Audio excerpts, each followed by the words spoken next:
Linda is 66 years old. She has $1.4 million saved, a pension, and Social Security coming in every single month. By every financial metric that exists, she is completely fine. Last week, she turned down a vacation she had been dreaming about for 20 years because, and I quote, "I just don't feel comfortable spending that much." Linda doesn't have a money problem. Linda has a permission problem. And if you've ever saved seriously for retirement, there's a very good chance you have the exact same one. Welcome back to the channel. Today, I want to talk about something that almost never gets discussed in retirement planning, and I think it might be the most important thing you hear about money this year. In the next 10 minutes or so, I'm going to show you 3 things. Exactly what this trap is and why it works so brilliantly against even the most disciplined savers. The data that proves most retirees are falling for it right now, probably without even realizing it. And the specific system you can put in place to finally break out of it.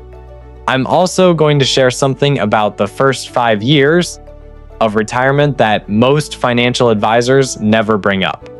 And I promise you, once you hear it, you're going to see the whole thing differently. Let's start here. For somewhere between 30 and 40 years, you had one financial goal above all others: retirement. You saved, you invested, you made sacrifices, you delayed things, you stayed disciplined when it would have been so easy not to be. And somewhere along the way, retirement became the finish line, the destination, the moment when everything you'd worked for would finally pay off. And then you crossed it. Or you're about to. And instead of the freedom you expected, a lot of people find something completely different waiting on the other side. Confusion, hesitation, a strange quiet anxiety that says, "Don't touch it.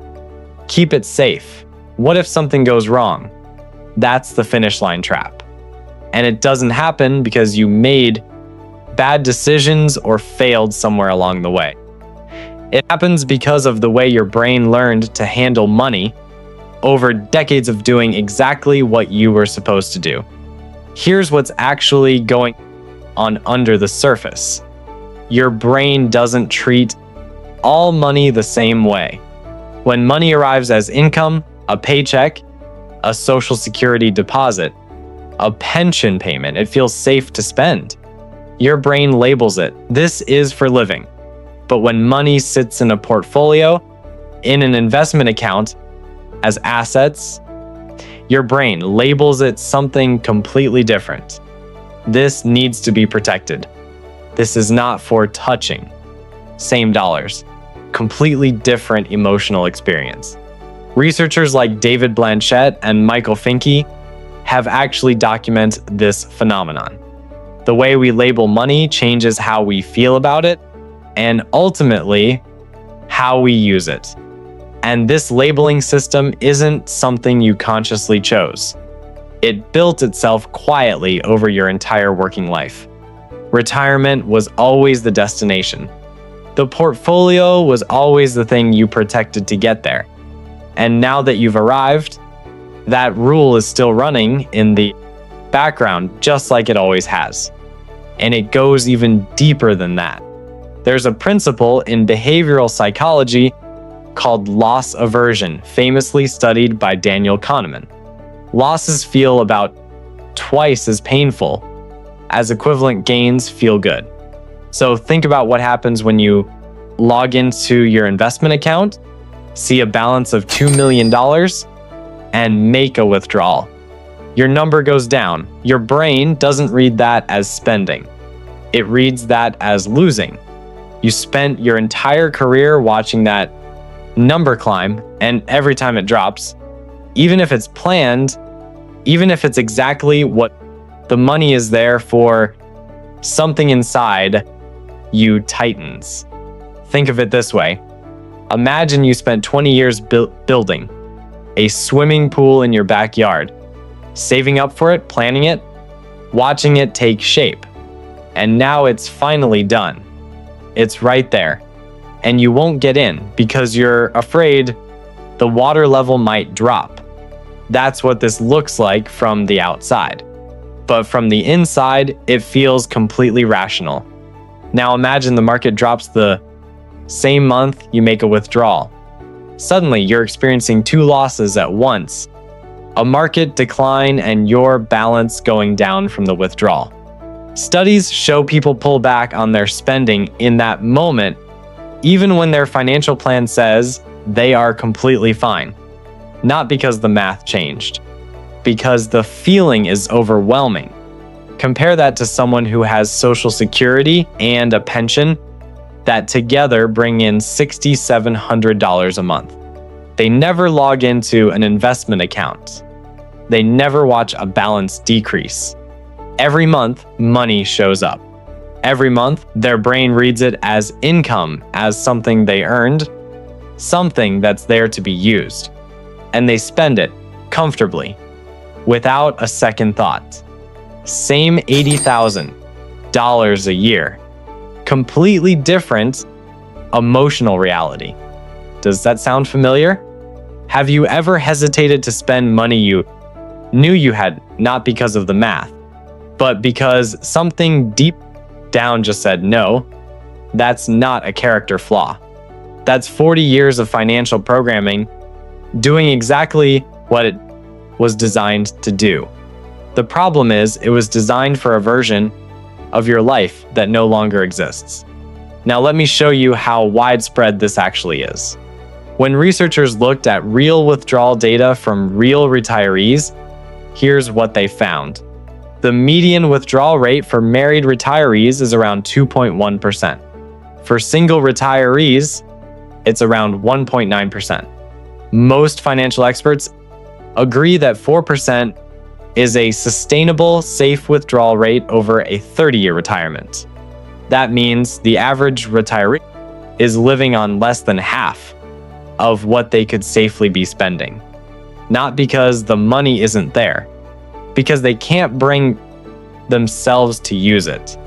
We talk endlessly about the risk of running out of money in retirement. We almost never talk about the risk of hoarding it. But hoarding has a very real cost. Every year of unnecessary underspending is a trip not taken, an experience not had, a grandchild not helped, a bucket list item quietly pushed to next year, and the year after that. Remember Linda? She's still waiting on that vacation. And here's the part that I want you to sit with for a moment, because this is what really changed how I see this. Spending in retirement doesn't stay flat over time. Real spending actually declines by about 1 to 2% per year as people age. In your mid-70s and beyond, life naturally gets simpler. You want less. You travel less. You spend less, not because you have to, but because your energy, your health, and your appetite for new experiences quietly shift. Which means the first 5 years of your retirement are not just the beginning.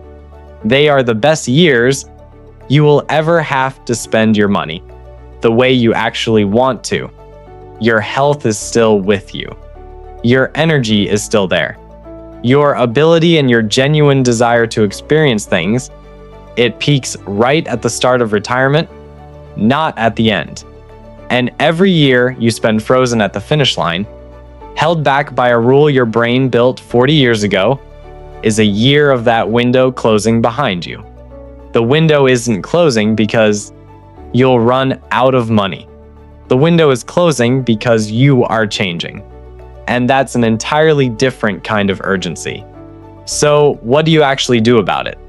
How do you take a brain that spent 4 decades learning to protect money and teach it to use money instead? The most powerful shift is surprisingly simple. Set up an automatic monthly transfer from your investment accounts directly into your checking account. Same amount, same day, every single month. Make it automatic so you don't have to decide about it each time. And then stop watching your investment balance. Focus on your checking account instead. When money lands in your checking account on a schedule, your brain reads it as income. It reads it as something that arrived because you earned it, something that is there to be used. You're not draining a portfolio. You're paying yourself. You're collecting what you built. And when you change what you call it, stop saying withdrawal, start saying retirement paycheck, the emotional experience shifts too.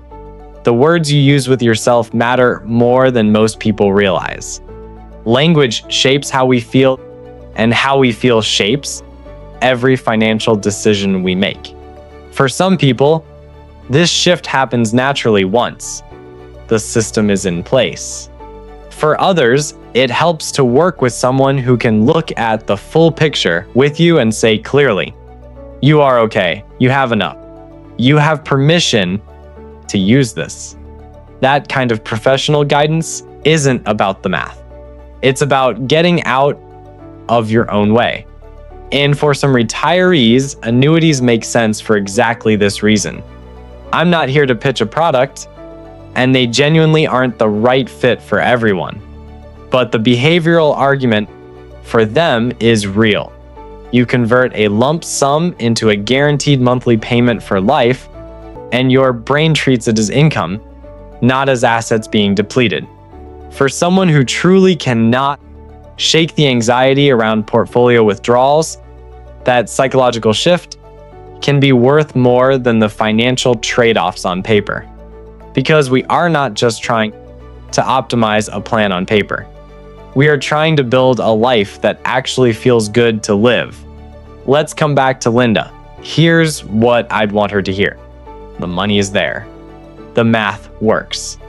You did everything right. You ran the whole race.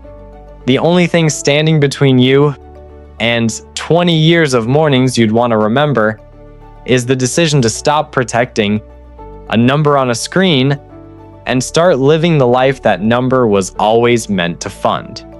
She booked the trip. The only question is, when will you? Retirement isn't a finish line. It never was. It's the starting line for the part of your life you actually spent all those years building toward. Don't stand at the edge of it watching from the sidelines. You have permission to use your money. You earned every single dollar of it. And honestly, the only person who was ever going to give you that permission was you. If any of this landed for you, if you've ever felt like Linda, drop a comment below. Tell me what your finish line looks like. Tell me what you do with your money. If you truly believed it was okay to spend it. I read every single one. And if this helped you see retirement differently, I'd love for you to subscribe. I put out new videos every week on the real psychology behind building a life with money, not just a balance sheet. I'll see you in the next one.